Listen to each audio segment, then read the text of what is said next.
ସାଙ୍ଗମାନେ ଦେଖନ୍ତୁ ମୁଁ ସୁଦଶା ବ୍ରତ କଥା ଏବେ ପଢ଼ୁଛି ଆଉ ମାମି ସିଆଡ଼େ ତ ପୂଜା କରୁଛି। ଏବେ ଆମର ପଢ଼ିବ ସୁଦଶା ବ୍ରତରେ ସବୁ ଗଣ୍ଠି। ତ ମାମି ଦଉଛି ଏବେ ଝୁଣା।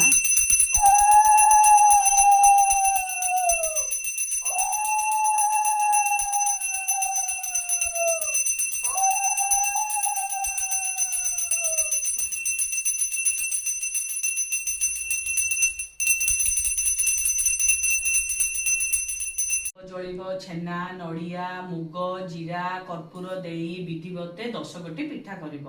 ପୂଜା ସ୍ଥାନେ ପଦ୍ମ ଏକ ଲେଖି ଆଶ୍ଚର୍ଯ୍ୟ ବରଣ କରି ପଦ୍ମ ପୁରାଣ କଥା ଶୁଣିବ।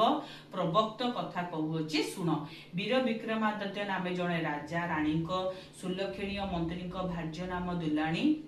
ଏଇ ଦୁହେଁ ପରିବାର ଲୋକ ହେଲାରୁ ଯମରାଜା ଏମାନଙ୍କର ପାପ ପୁଣ୍ୟ ବିଚାର କରିବାକୁ ମନ୍ତ୍ରୀ ଭାର୍ଯ୍ୟ ବଡ଼ ହେଲେ। ରାଣୀ କହିଲେ ମୁଁ କିଛି ପାପ କରିନାହିଁ, କିଛି ପାଛନ୍ନ ତଳେ ରହିଲି। ସେ କହିଲେ ତୁ ଲକ୍ଷ୍ମୀ ବ୍ରତା କରୁନାହୁଁ।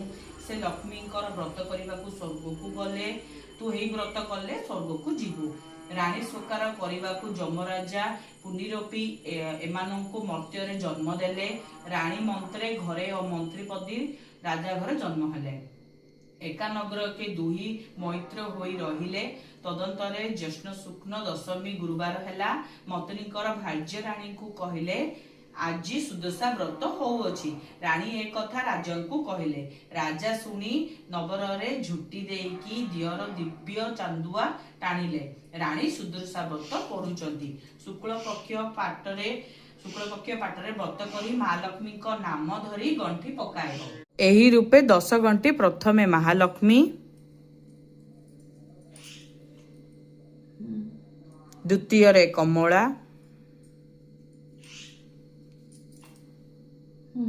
ତୃତୀୟରେ ପଦ୍ମା,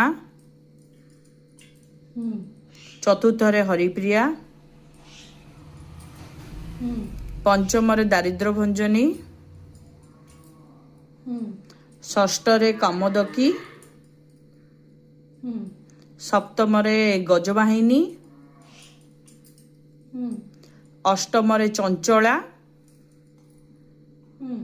ଆଉ ନବମେ ଜାନକୀ ଓ 10ମରେ ରୁକ୍ମଣୀ। ଏହାଙ୍କ ନାମ ଧରି 10 ଗଣ୍ଠି ପକେଇବ।